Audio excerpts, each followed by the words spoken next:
2025년 2월 13일 월스트리트에서 상식이 무너지는 순간을 목격했습니다. 경제학 교과서 첫 페이지에 나오는 이야기가 있습니다. 물가가 안정되면 주가가 오른다. 금리가 내리면 주식이 오른다. 너무나 당연한 원칙이죠. 그런데 이날 이 모든 공식이 작동하지 않았습니다. 상상해 보세요. 여러분이 주식 투자자입니다. 아침 9시 반 1월 소비자 물가지수가 발표됩니다. 숫자를 보는 순간 입이 벌어집니다. 예상보다 훨씬 좋은 수치거든요.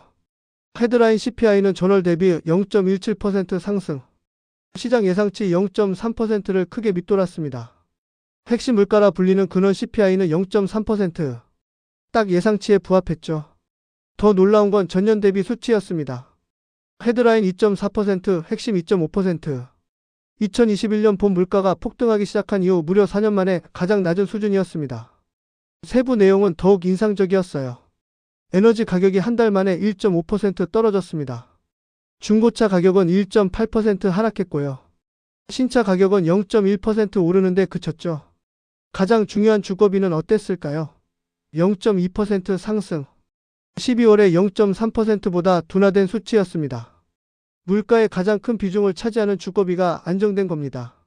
하버드 대학교의 저명한 경제학자 제이슨 퍼먼이 흥분을 감추지 못했습니다.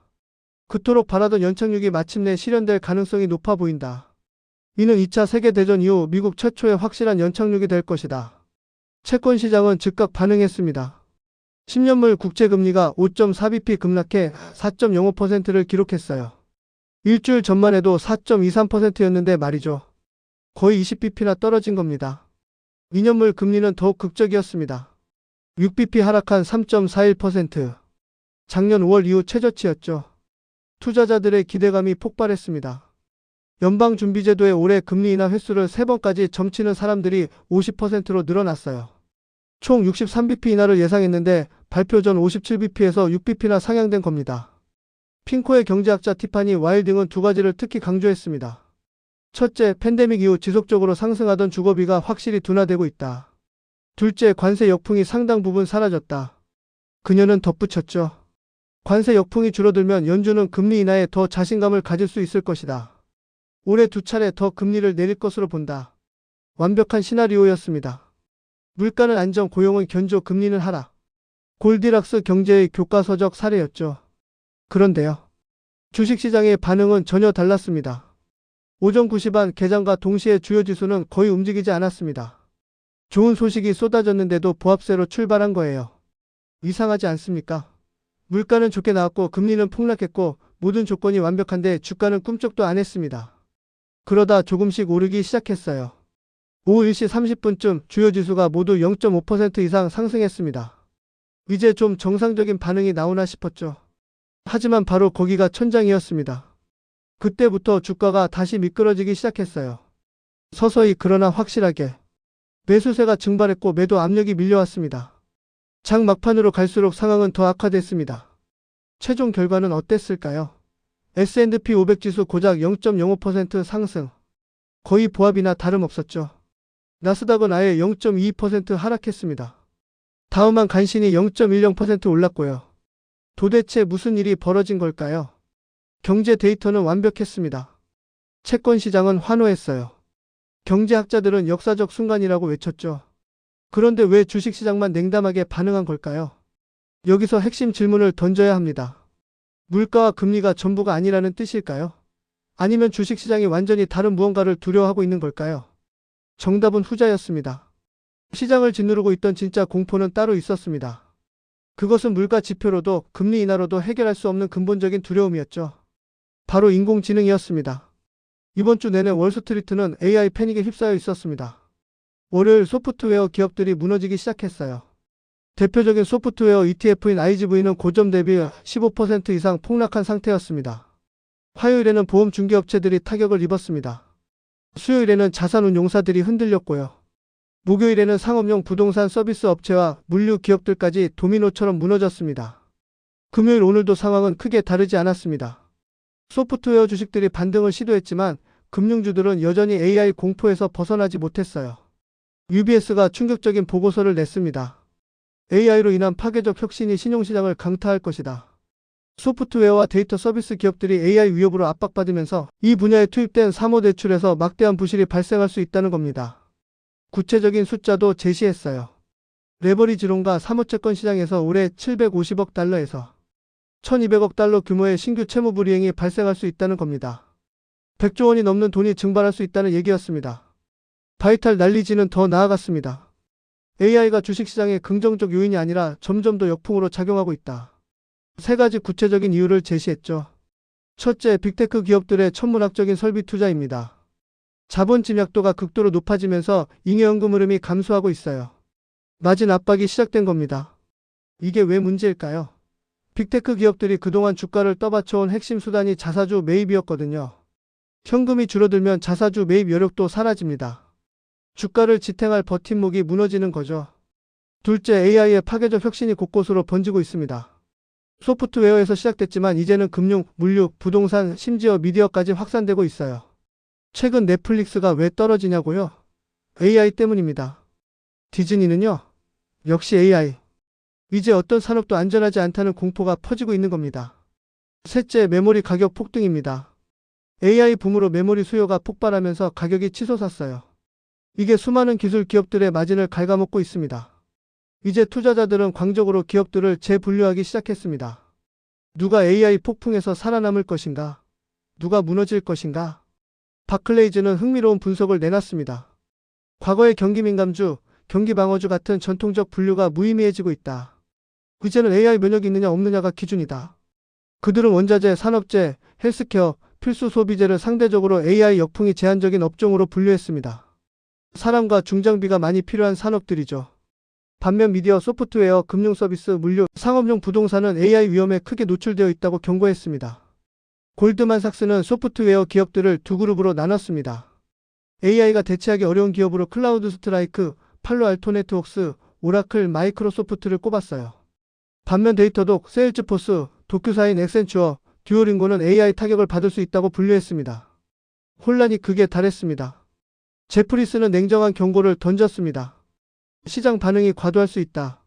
하지만 너무 일찍 저점 매수에 나서지 마라. 이 광풍에 동의하지 않더라도 혼자 막아서려다간 다친다.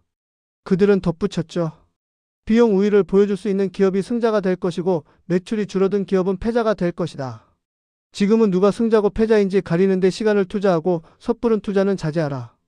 뱅크 오브 아메리카의 마이클 하튼의 전략가도 비슷한 입장입니다. AI 도입으로 가장 먼저 타격받은 업종이 인포시스 같은 인도 IT 아웃소싱 기업들이었다. 이들은 작년 1분기부터 흔들리기 시작했고 더 우려스러운 건 아직도 회복하지 못했다는 겁니다. 하트넷의 메시지는 명확했습니다. AI 역풍이 영구적으로 나타나는 기업들도 분명히 있다. 싸졌다고 섣불리 들어갔다가 영구적 타격을 받는 기업이면 끝이다. 그는 냉소적으로 덧붙였죠. AI 공포를 뒤집을 확실한 촉매제?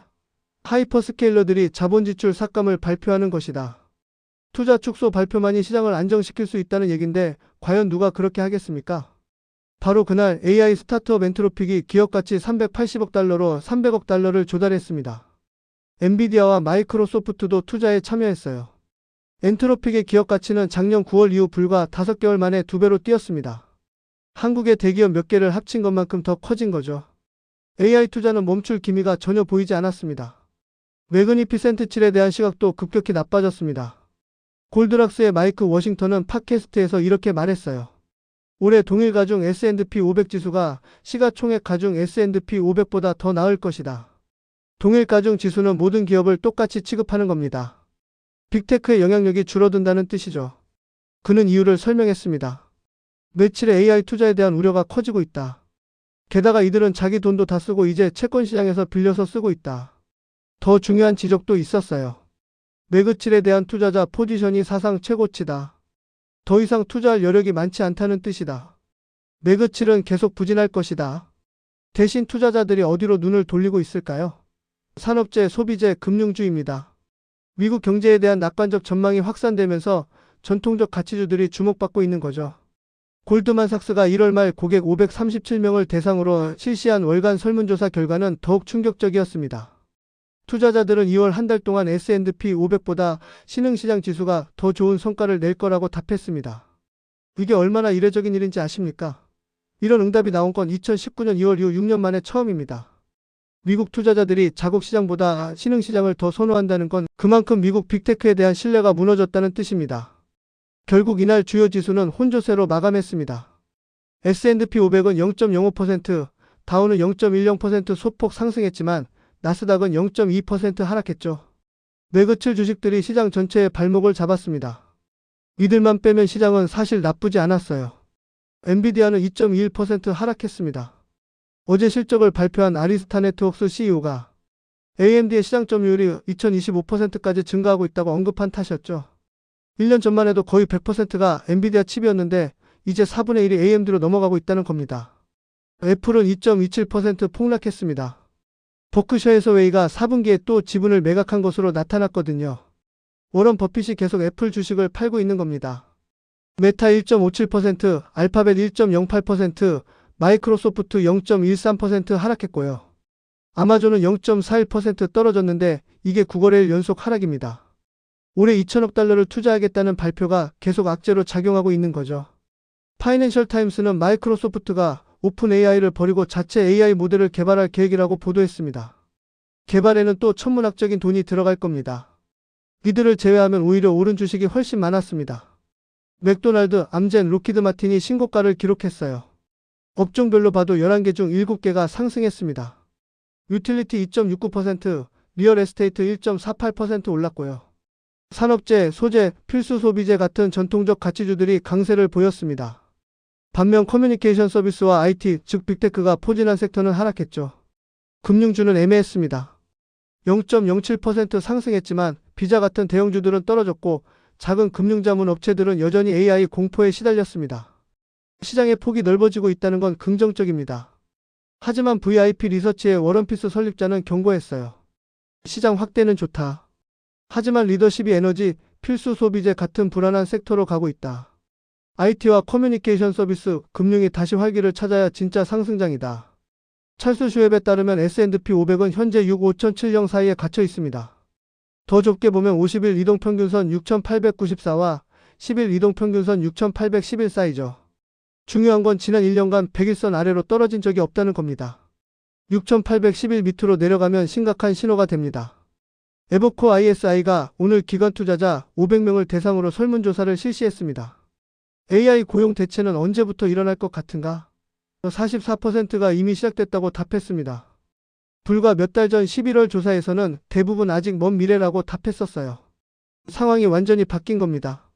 비트코인의 다음 20% 움직임은 56%가 상승, 44%가 하락.